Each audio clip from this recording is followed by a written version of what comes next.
Welcome to The Explainer. Today, we're going to talk about those No Kings rallies that popped up all over the country. But here's the twist. We're looking at them through a very specific lens. We're breaking down a conservative analysis from the Steven Crowder channel, which argues these protests weren't at all what they appeared to be.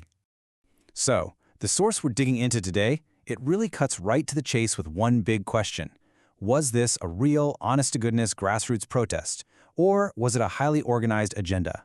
The whole argument is that there's a lot more going on under the surface here, that this was no spontaneous uprising, but something else entirely. Okay, so first things first, let's just set the scene. The analysis kicks off by painting a picture of just how widespread these protests really were. And let me tell you, the organizers were making some pretty massive claims about their reach. I mean, the scale they were talking about was just enormous. According to the source, organizers were claiming a turnout of 8 million people. And it wasn't just here in the States. Apparently, it even spread to Europe, to countries that actually have monarchies. Over there, they tweaked the slogan from no kings to no tyrants to, make it fit. Now, to give you a feel for the mood on the ground, the video actually includes interviews with people who were there. And this quote, it really gets to the core of what a lot of them said was their motivation: plain and simple opposition to the current administration.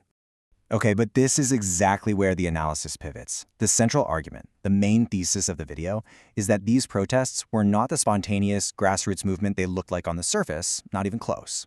There's actually a word for this: astroturfing, like fake grass. The idea is that you're masking the real sponsors to make something look like it's coming straight from the people. The core claim here is that this was a totally manufactured campaign, organized and funded from the top down, but carefully designed to look like a real popular uprising. So what's the proof? Well, the first piece of evidence the source points to, it's the signs. Take a look at this one.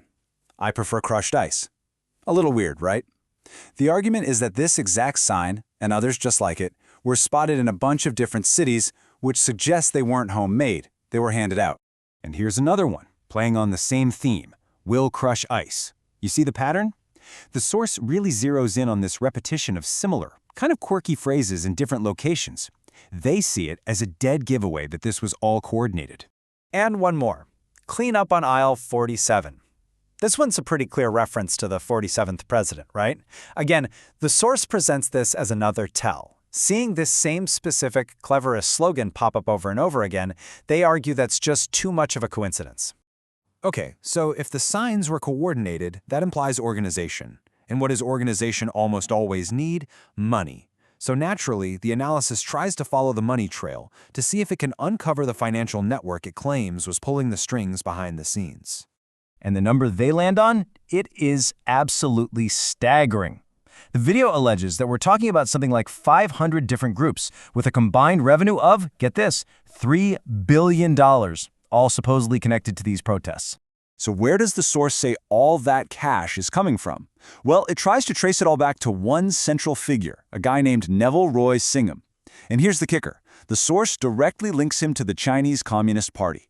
The claim is that he funnels money through this whole web of organizations, groups like the People's Forum, the Party for Socialism and Liberation, Code Pink, just to name a few.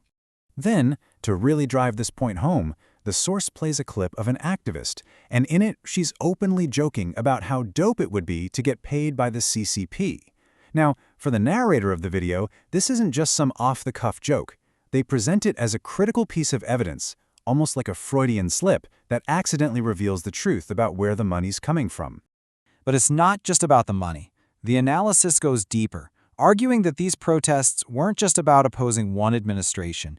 They claim it revealed a very specific underlying ideology. And for their Exhibit A, they feature this chant, recorded at the New York City protest. The source presents this as the moment the mask completely slips off. They see it as direct, undeniable proof of what they believe the movement's real goal, its ultimate endgame, actually is. And to really sharpen this point, the video does something pretty clever with its editing. It cuts directly from those protest chants to an interview with a local business owner. It creates this really stark contrast, basically framing the whole thing as a clash between two completely opposing worldviews. The analysis also zooms in on some of the specific claims made by speakers at these rallies. Here, for example, it takes what a speaker said about two individuals and puts it side by side with its own rebuttal. The argument is that if you actually look into these stories, the narratives being pushed to the crowd just don't hold up. The narrator also makes a really specific point about who was actually at these protests. They describe the crowd as being a lot of old people and a lot of young adults. But what they say was missing was the middle-aged adult working class. Now, for the source, this isn't just some random observation. It's presented as proof of a political coalition that's out of touch with and even alienates the country's economic backbone. So all of this, the signs, the money, the ideology, it all builds to a final, pretty stark warning about what the source believes is really at stake here. And the final argument, as the narrator puts it, is that this isn't some threat from the outside. No, the claim is that the enemy is already inside the gates. They're framing this as a homegrown movement that poses a direct threat to the entire American system of government. And they really try to drive this point home. The source argues that the ideology they've identified it's fundamentally incompatible with democracy. They make this bold historical claim, saying, "You cannot point me to a single communist revolution where democracy continued to exist." They say it's simply not possible. So the bottom line from this source is pretty clear.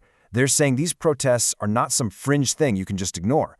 They see it as effective astroturfing, a well-organized, well-funded campaign that, if it's not challenged, could literally destroy the country.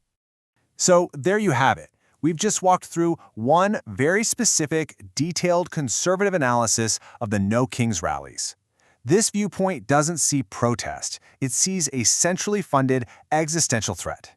Now, understanding this perspective is a huge part of understanding the bigger debates happening in America today.